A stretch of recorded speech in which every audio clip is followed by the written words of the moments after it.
Hello everyone, thank you so much for coming. It's my pleasure to be here, and I would like to thank Public and the whole team for organizing this.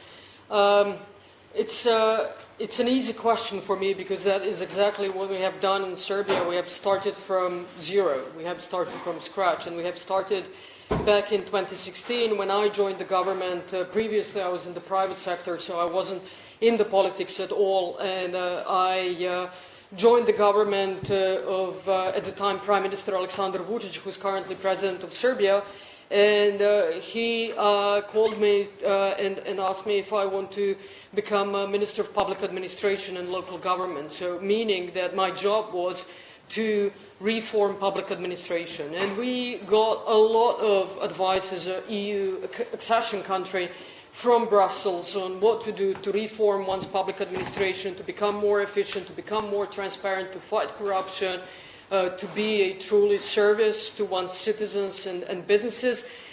But actually, my idea was to really transform public administration in the 21st century actually means to become fully electronic, so to have a 100% e-government, so that all of the services you provide to your citizens or the businesses, all of the permits, all of the licenses, all of the services need to be electronic. So citizens as well as businesses should basically be able to go online, communicate to the government 24/7, 365 days a year, and the government should basically respond to them in a way that requires minimum, if any additional information from the citizens or the businesses.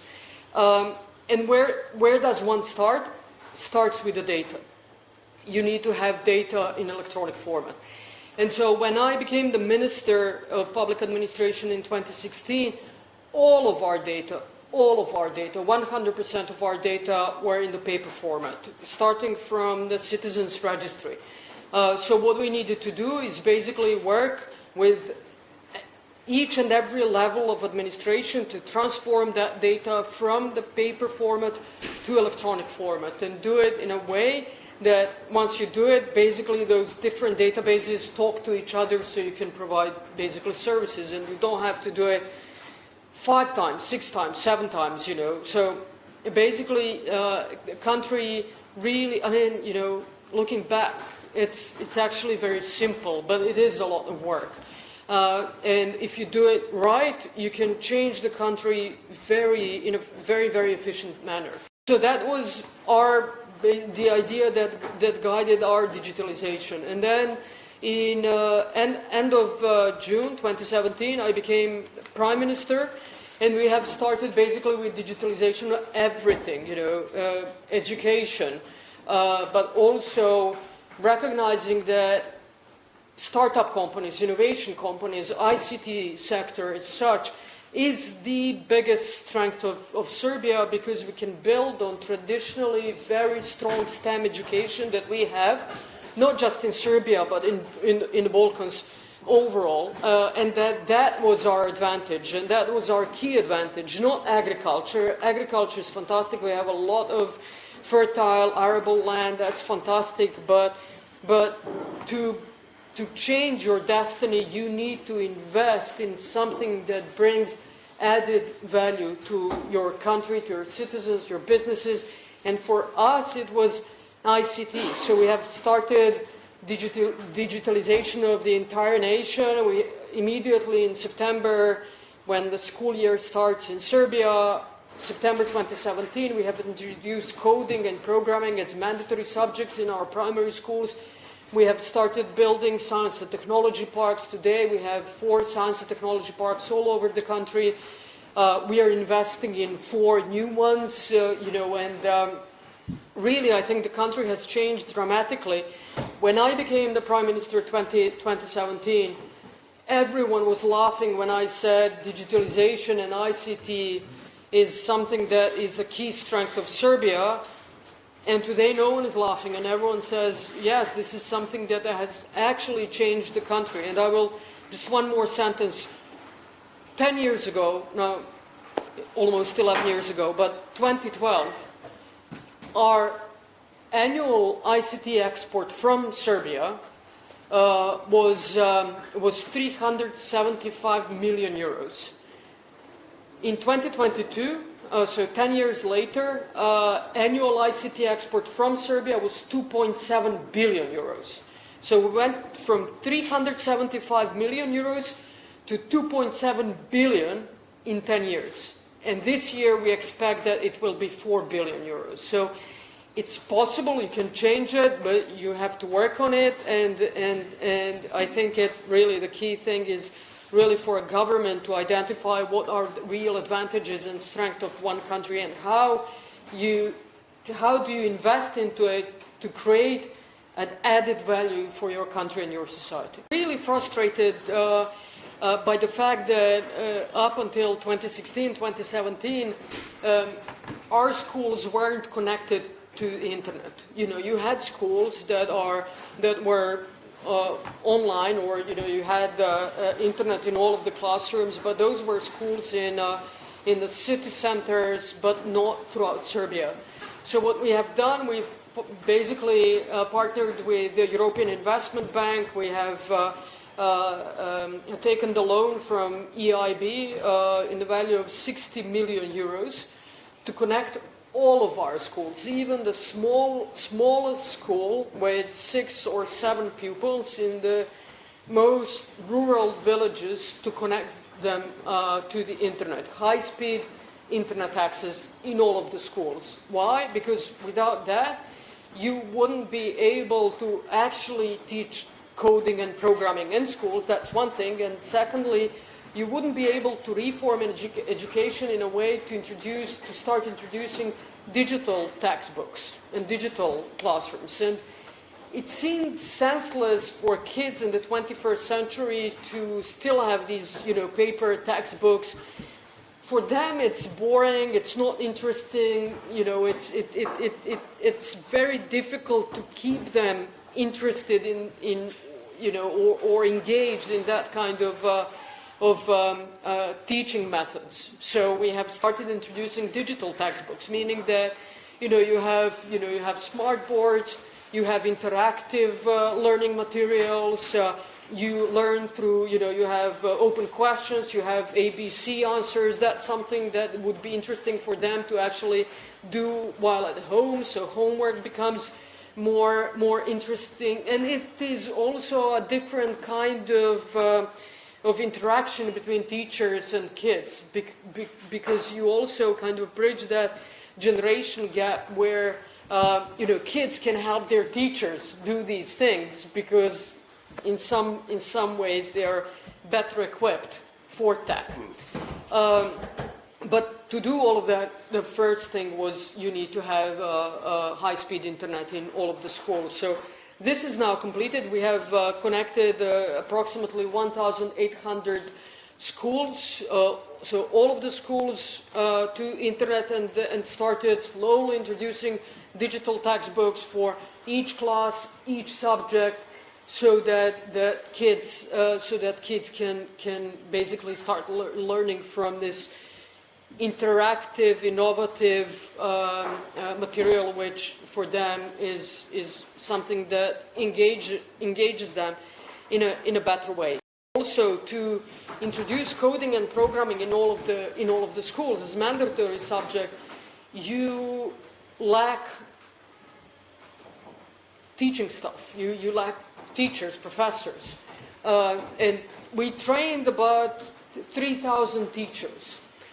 However, the quality obviously is with anything, differs. So what we needed to do is to basically have an online material that you need to access, so that when teachers, if they're not trained to the point to be the best of the best, and we want to provide equal quality to everyone, you can go online and they have support in terms of materials. So that for all of these things you need to basically have a education which is the next level from what we had in basically not just 20th century, but the first decades of the 21st century. And it worked, but we still have a long way to go. To become really competitive, we need to do more. We have introduced the basis of AI into our schools. We are one of only 11 countries in the whole world to introduce basis of AI in schools. We have introduced specialized IT classes in secondary schools, increased the number of specialized IT classes, but in parallel with that, we have also introduced specialized art classes in high schools. Why? Because it's not all about IT. It's also about creativity.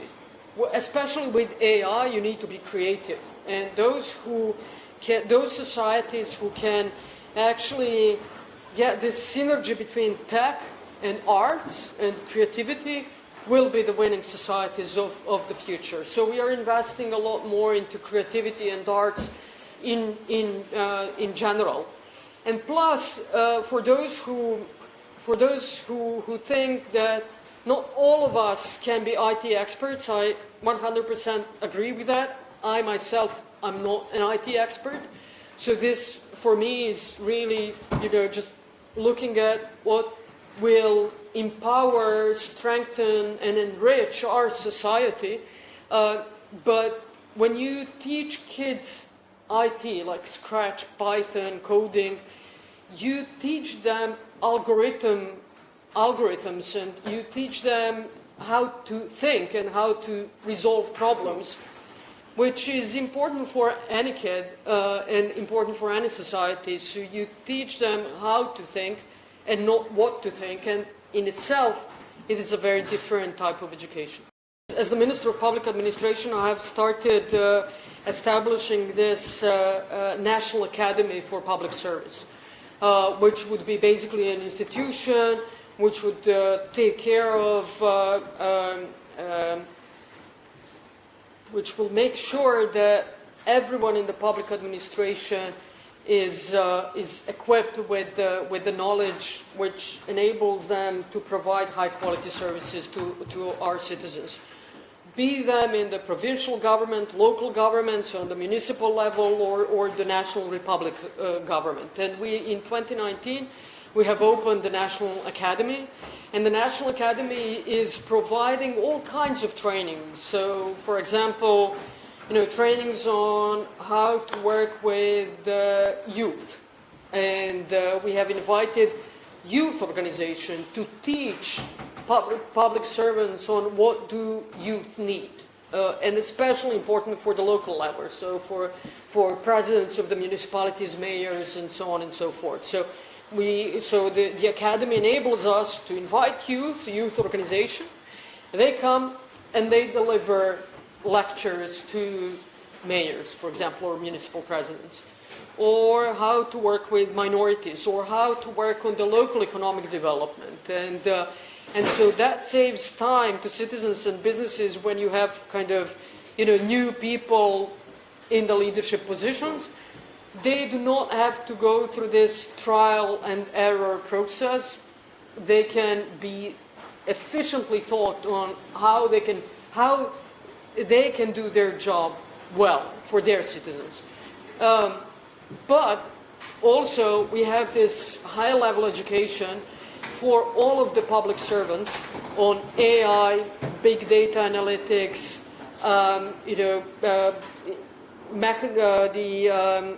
things such as chatbots and e-government, all of these things that will enable our entire public service to understand what's happening in the world, what are the challenges, what are the changes, and then be basically ready for those changes and those challenges, and understand that, not everyone in the public service will use big data analytics or be kind of, will analyze big data, but they need to understand what it is. On AI, some of them are already using an AI, even though they don't know that those are basically AI tools. So it's good for them to understand, because then you change the society, you know, by changing each part of that society and every person in the public administration. Basically, this digital textbooks helped us a lot in the pandemic. We were literally able to go from, you know, physically going to school and end the school on Friday evening to going online and have online education as of Monday morning. So the kids did not miss a single day in school. It wasn't, you know, not everything was perfect, but we were able to do it literally over the weekend and then keep improving that model. I would start with the full digitization of our healthcare sector earlier. We have kind of left the healthcare sector to be digitalized the last. Our focus was obviously the whole e-government, changes in education, but also having a one IT system for our entire education, so that as a government we know from one school, from all of the schools, primary schools, what do the kids do next? Do they go into technical high schools? Do they enroll into grammar schools? From those schools, do they then continue on to the university level education? Do they go and try and find a job? How long does it take for them to find a job? What is their starting salary? If they're from the tech school, do they find a job in the area in which they studied? Or once they finish, they graduate from university, how long do they wait for their first job? Do they find the first job in the area, in the subject matter in which they studied? What is their initial salary? And we can basically, on one click, see, you know, which schools are performing better and which schools are performing worse. And we can immediately tackle those issues. So we can, in education sector, we can make decisions based on data that we have never ever had before. And we can also see how our education sector is actually working with the private sector and the businesses and the labor market, and whether the education sector is basically providing students, young people who are fit for the labor market or not. Because if they're not, then we are failing both on our economy, but we are also failing on the expectations of the young people and their families. And today we know exactly, we have worked on this system, this IT system, for about 24 months, 2 years. But today we know how much money we invest per person and how quickly we get the return on that investment to our society. And we know what we need to change, and we need to change a lot. But now, based on this system, we are changing, for example, the law on financing of higher education, because we know where it's not performing well.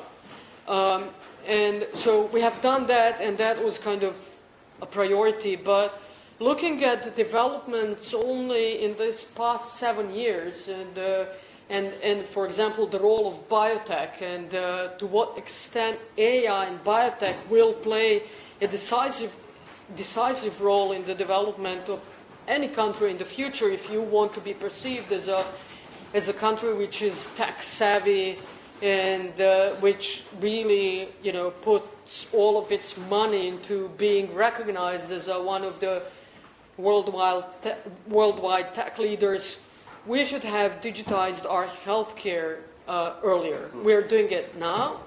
We have left it for last because it is the most complex system in the public service to be digitized. But with hindsight, I would probably do that earlier.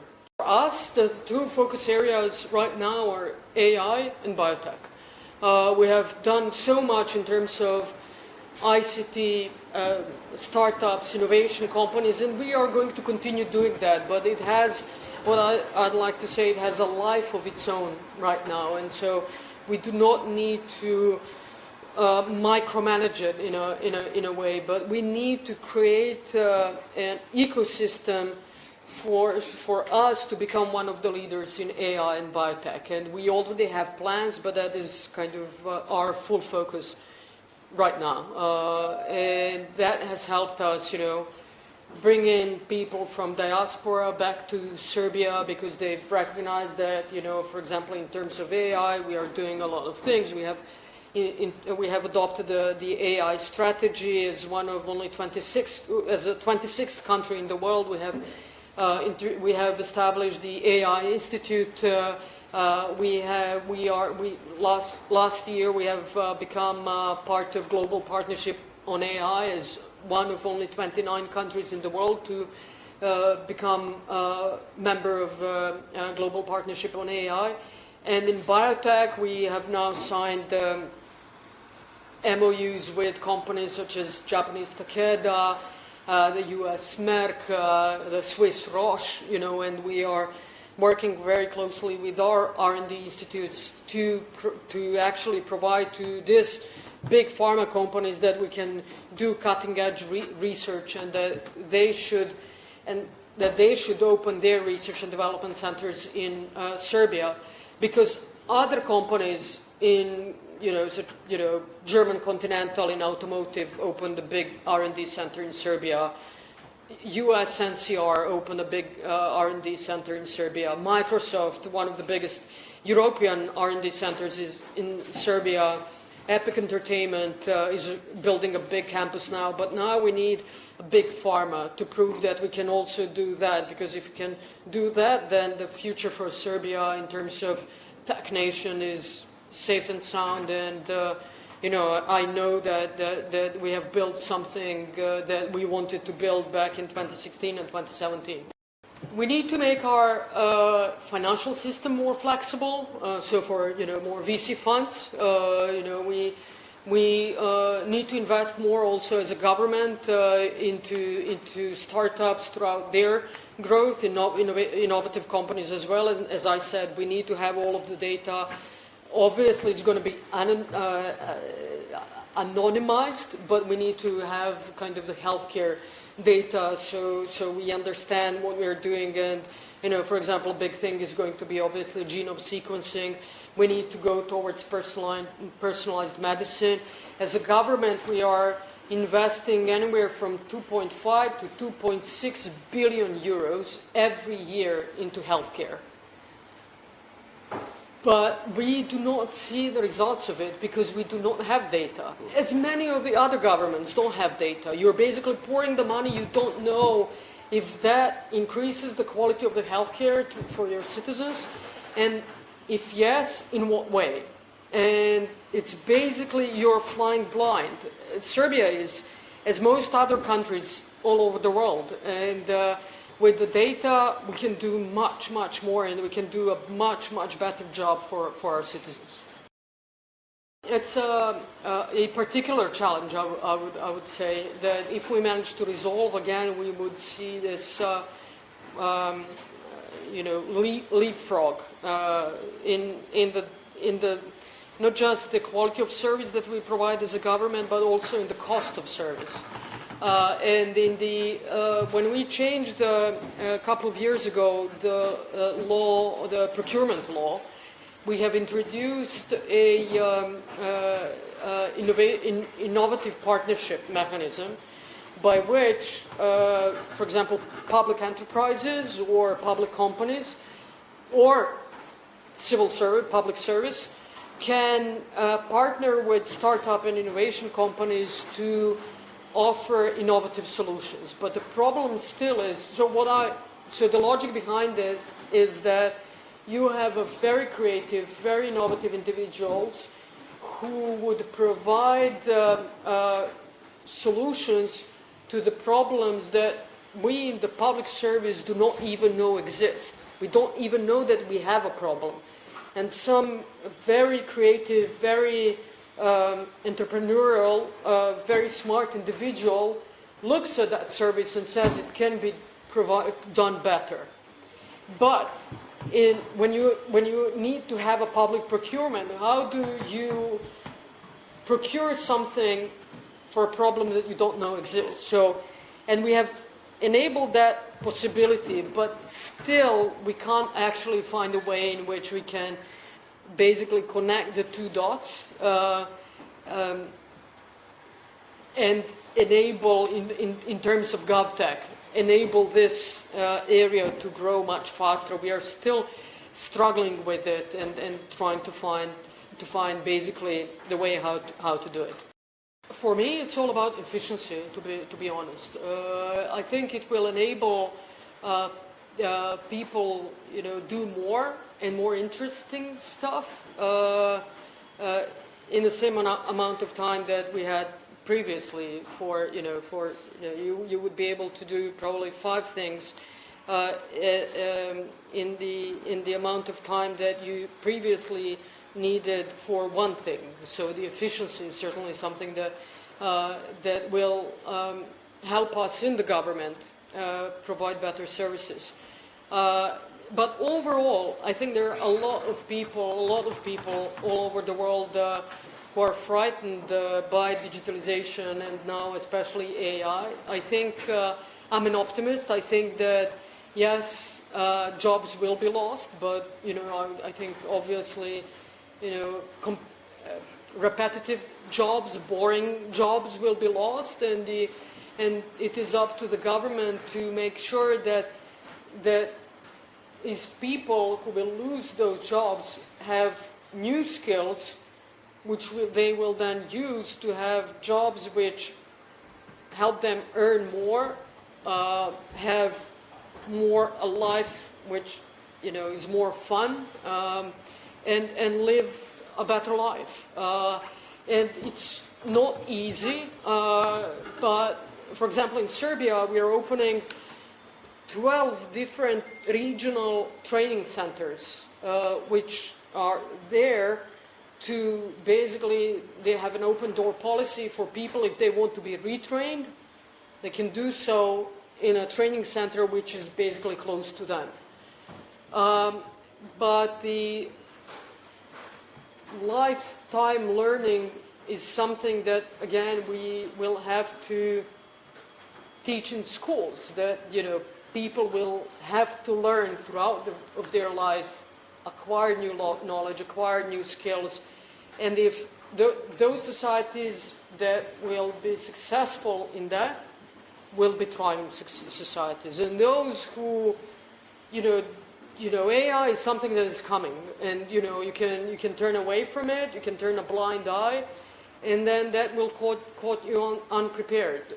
Or you can think about these things also as a government and see how you can draw the benefits for your society and your people out of that technology, how you can protect them as well, but how you can adopt a regulation that is not stifling.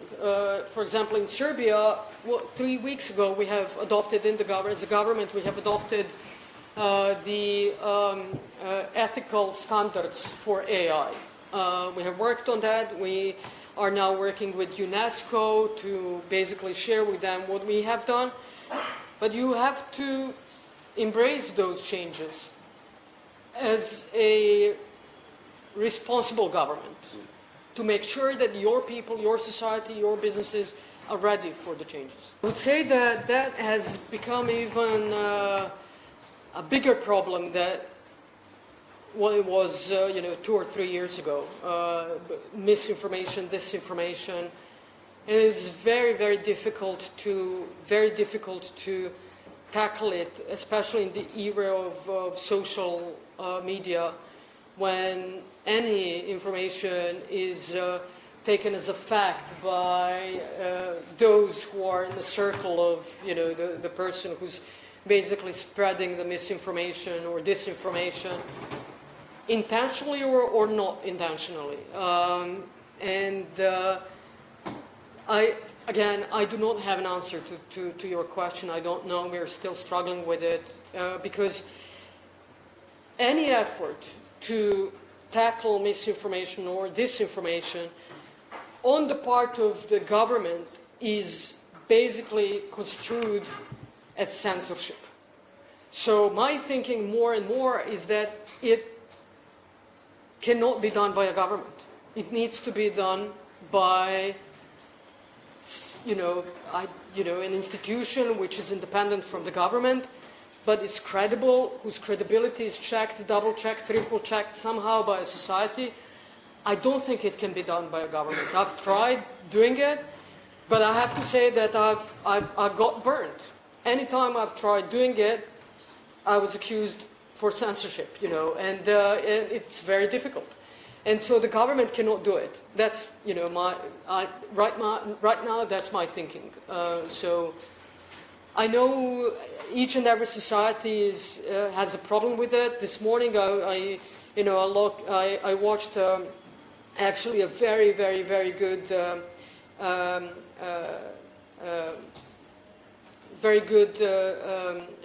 piece on BBC about misinformation, disinformation campaign here in the UK. I've learned a lot, but it's something that a society, and I think civil society sector needs to take part in actively and see how to try and tackle it. Our annual growth rate of our ICT sector was 45% year on year, which means that sky is the limit if we continue doing what we are doing. However, we are comparatively a small country. We have only about 6.8 million people. So what we need to do is we need to invest in these people, hoping that our diaspora will continue returning, because as of in the period 2019 to 2022, we had a net immigration of highly skilled, highly qualified youth. So net immigration. So what we have done worked well. We have still net emigration of blue-collar workers. So again, that effect needs to basically, it takes time for the effect and the wealth that is created by young, talented entrepreneurs and ICT sector to basically go down, to all of the society and the sectors. But we see that because at the end of the day, they all pay taxes. From those taxes, you can increase minimum wage. You can invest more in education. You can invest more in healthcare. You can invest more in startups. You can raise pensions. So all of that, the wealth of the nation is being generated, but it takes time. But I'm sure, we will come to that in the next 2 to 3 years. But we need to continue doing this, and we need to find a way to attract more and more foreigners to Serbia. And we have introduced special tax incentives for highly skilled, highly qualified individuals from abroad to come and work in Serbia, because at the end of the day, they create wealth for our country and our people. We have also, together with Albania and North Macedonia, and I hope others in the Balkans will join soon, we have initiated this initiative called Open Balkans, meaning that we have borderless Balkans, so that people do not need a work permit to come and work in one country or another country in the Balkans, or study. And I think that kind of free flow, people, skills, energy will contribute again to the overall stability of the Balkans, but also, one countries will benefit in one sector, others will benefit in some other sectors, but all of us will create more wealth for our people. So in 10 years' time, I think if we continue doing this and really tackle all of the challenges that we now know that we have, and most of the things that we are working on are still work in progress, on the education, the healthcare. And so if we complete that work in a way that we envisioned needs to be completed, I think Serbia will be one of the forefront tech nations in the world, and just by that, we will create wealth and added value for our people and our country. As a tech nation, everyone recognizes UK, and especially London, as a world tech center. So for you, it's been it's much easier in many ways. However, I have to say that Serbia has one advantage. Not just Serbia, other countries similar to Serbia that you do not have, and that other countries who are economically much better off do not have. And that is that the government kind of, not here, but overall, in wealthier nations, get complacent. They think they don't need to change. So we needed to change our administration. It was full of red tape. We did not provide a high-quality service to our citizens, our businesses. We needed to create a more business-friendly environment, and we needed to think about how to change in order to attract more investors, more businesses, to support our small and medium-sized enterprises, and also to provide a better service to our citizens. So when you need to change, you are basically purposefully thinking about that change, and that helps you. And when you are, when you're a rich country with, administration that provides kind of a good quality service, it could provide a better quality service, but it's good enough. You think you don't need to change. And so for us, we knew that we need to change. And plus, as a prime minister, basically as a minister of public administration, recognized, and as someone who came from the public sector, I recognized that in the time of the fourth industrial revolution, countries like Serbia, smaller countries, countries which went through very difficult 2 decades, have an advantage that bigger countries do not have.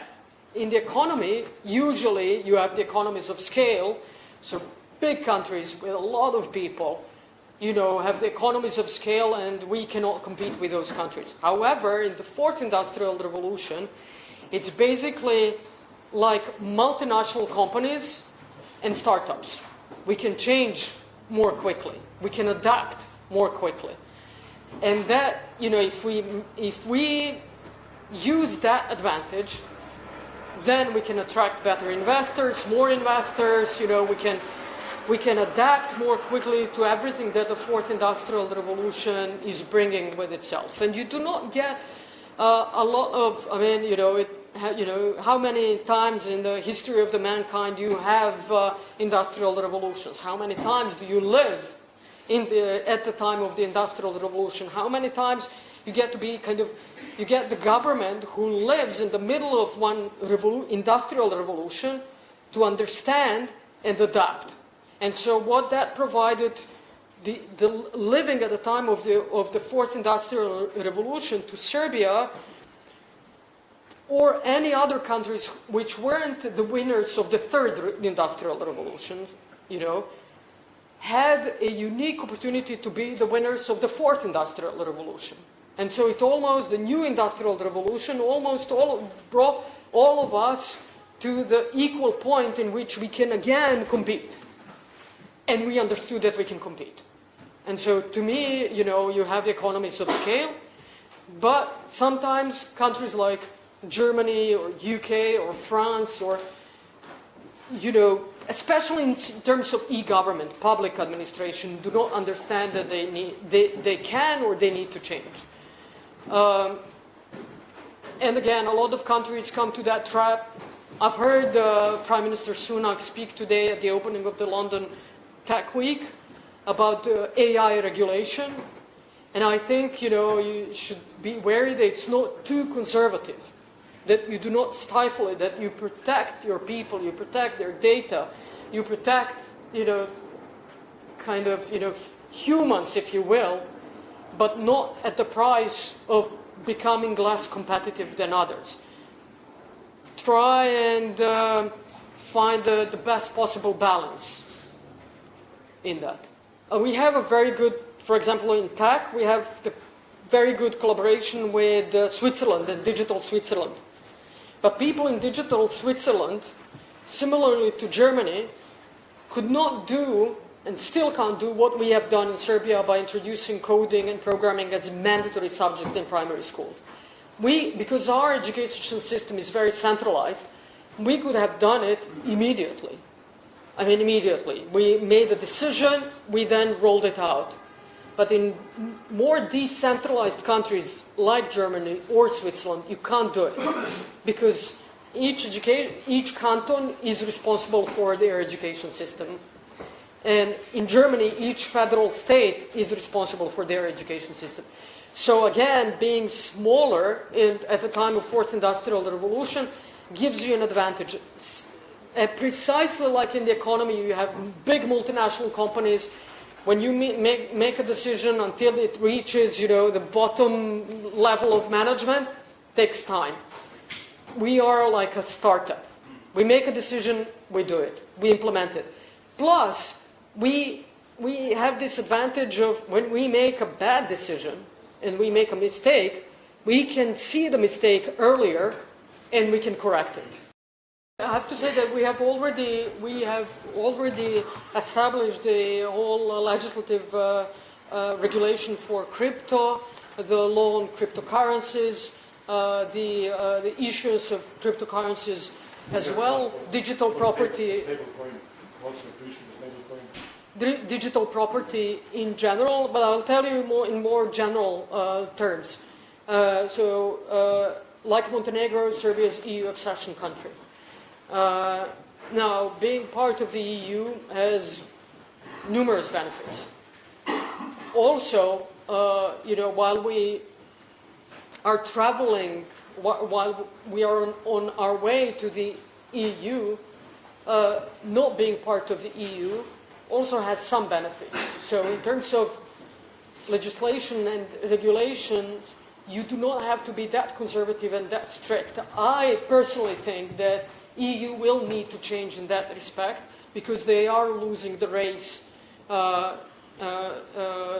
with United States and China, other countries. Deregulate, yes, to be more flexible. We can do that now. So again, I think, and we are using that advantage as well until the time comes that we become part of the EU, which is, to be very open and honest, which I don't think will happen soon. I don't think there is an appetite for enlargement within the EU. So by the time we become part of the EU will become more deregulated as well. I think it's a win-win.